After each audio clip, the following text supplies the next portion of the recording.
Around the World, Class 5 English. Let's read the lesson. Which is the most interesting place you have visited? How did you go there and return? Have you traveled by different means of transport? Is there a mode of transport that you would like to use? Mr. Phileas Fogg lays a bet with some of his friends to go around the world in 80 days. This is a story of how he traveled with his companion Passepartout. That evening, they were on the train from San Francisco to New York, which was 3,786 miles away. In 7 days, the train would take them from the Pacific to the Atlantic Ocean. The train steamed through California at full speed. It crossed steep mountain slopes, deep canyons, and hair-raising curves, moving through a few tunnels and bridges. Suddenly, the train slowed down as a herd of buffaloes charged across the railway track. The train was forced to stop till the procession passed like a great brown river. The herd took a full 3 hours to cross the tracks. Night had fallen by the time the train could move again. The train headed for the steep mountains. This was the most difficult part of the journey with its winding roads. They passed the highest point of their journey, 7,524 feet above the sea level. In a few hours, they would be out of the Rocky Mountains. After the passengers had taken their breakfast, the train gave a shrill whistle and braked with a jerk and came to a halt. Passepartout, a French passenger, went to see what the matter was. There was nothing to be seen.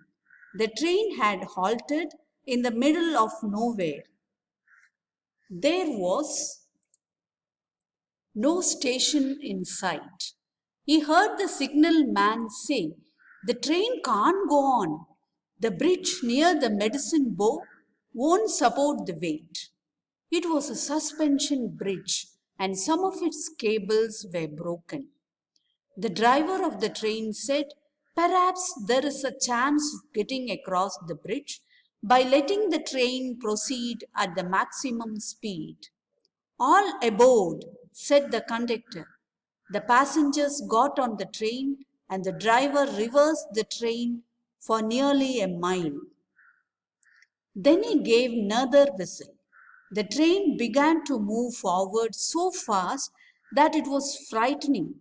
The passengers had the feeling that the train was not resting on the tracks but was floating through air. As the engine shrieked and the train shuddered, they were over the bridge in a flash.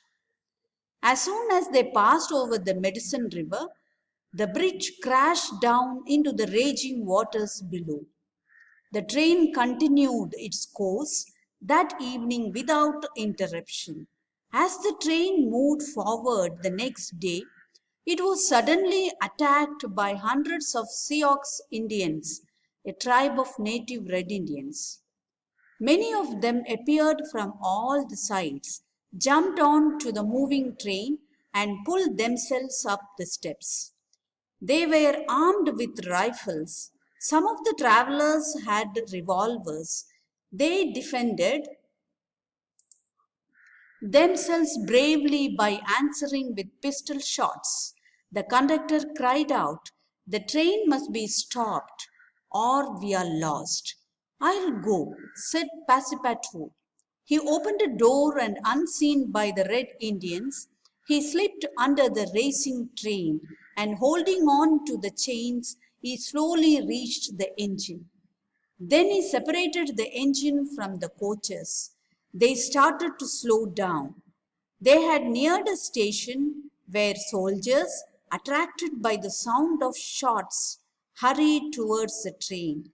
The Red Indians on board saw them and quickly jumped off before the train stopped entirely.